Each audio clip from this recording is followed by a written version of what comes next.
though we came from horse, that the place was close at hand. There longed my mother so to see me first, as I, Casanio, man, where is Posthumus? What is in thy mind that makes thee stare thus? One but painted thus would be interpreted a thing perplexed beyond self-explication. Put thyself into behaviour of less fear, and wildness vanquish my state of senses. What's the matter?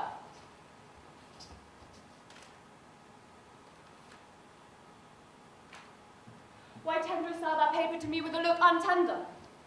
If it be summer news, smile to it before, if winsly thou needest to keep that countenance still. This is my husband's hand.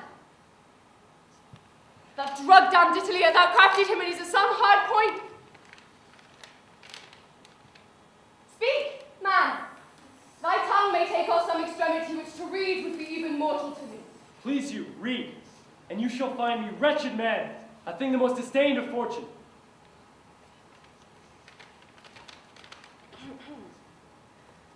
Thy mistress, Pisanio, hath played the strumpet in my bed. I speak not out of weak surmises, but from proof as strong as my grief, and as certain as I expect my revenge. That part thou, Pisanio, must act for me. If thy faith be not tainted with the breach of hers, let thine own hands take away her life.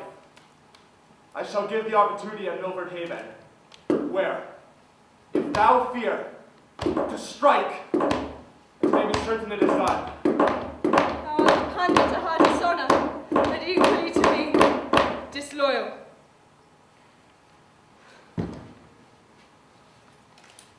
What shall I need to draw my sword? The paper hath cut her throat already. No, 'tis slander, whose edge is sharper than the sword, whose tongue outvenoms all the worms of Nile, whose breath rides in the posting winds, and doth belie all corners of the world, kings, queens, states, maids, matrons, nay, the secrets of the grave, this viperous slander enters.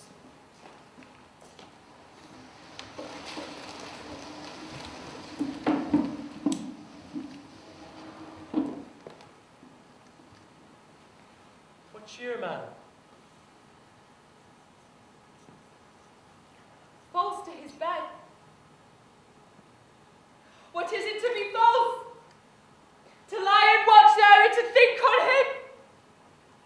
To wake twixt clock and clock? If sleep charge nature to break it with fearful dream of him and cry myself awake. That's false to his bed, is it? Alas, good lady. Aye, false. Some jade of Italy whose mother was her painting has betrayed him. Poor I am stale, a garment out of fashion, but though I am richer than to hang by the walls, I must be ripped to pieces with me. Oh, men's vows are women's traitors. All good seeming by thy revolt, O husband, shall be thought put on for villainy. Not born where it grows, but worn and baked for ladies. Good madam, hear me. Come, fellow, be thou honest. Do thou thy master's bidding. When thou seest him a little, witness my obedience. Look, I draw the sword myself. Take it, and hit the innocent mansion of my love, my heart. Fear not. It is empty of all things but grief. Thy master is not that who was indeed the riches of it. Do his bidding. Strike! Thou mayest be valiant in a better cause, but now thou seemest a coward. Hey! Silence! Thou shalt not dare my hand. Why? I must die.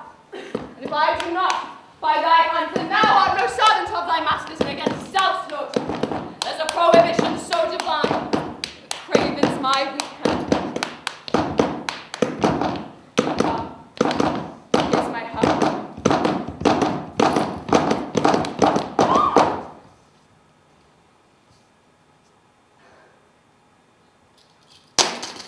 Something's afore it. Soft will no defence, obedient as this gathered. It is here.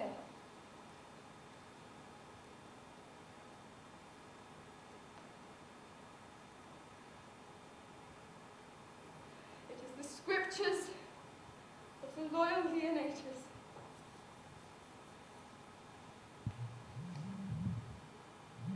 All turn to heresy. Away! Away! Corrupters of my faith! You shall no longer be stomachers to my heart. Thus may poor fools believe false teachers. Though those that are betrayed do feel the treason sharply, yet the traitors stand in worst case of woe.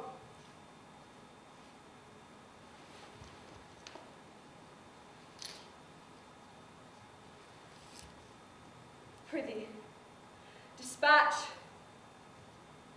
The lamb entreats the butcher.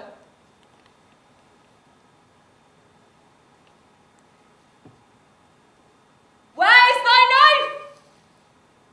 Thou art too slow to do thy master's bidding when I desire it too.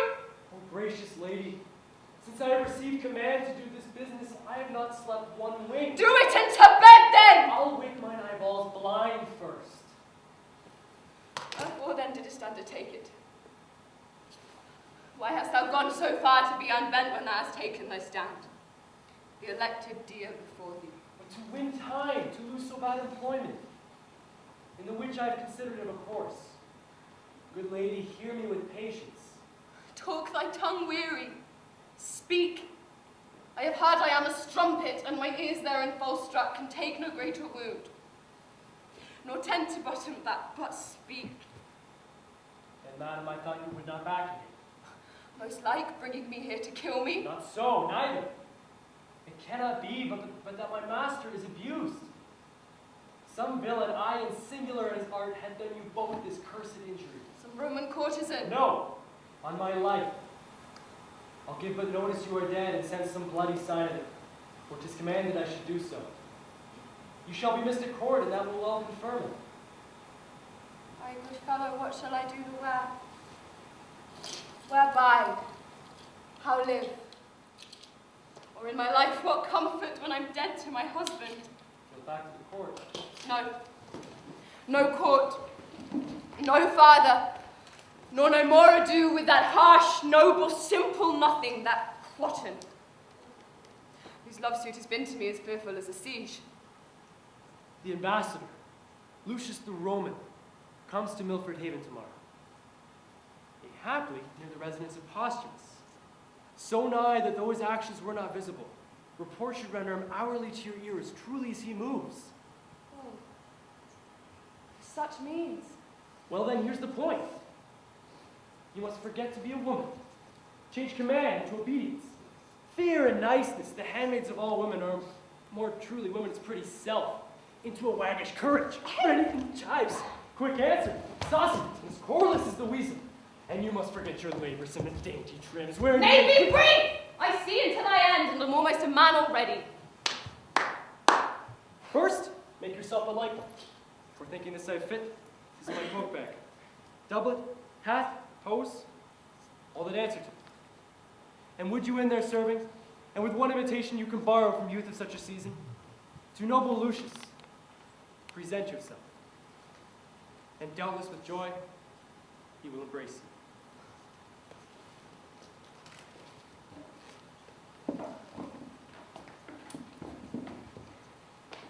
Thou art all the comfort the gods will diet me with. Away, I prithee. Well, madam, we must take a short farewell, lest being missed I be suspected of your carriage from the court. My noble lady, here's a box. I had from the queen. It's in it is precious. Do some shade and fit you to your manhood. May the gods direct you to the best. Amen. I thank you.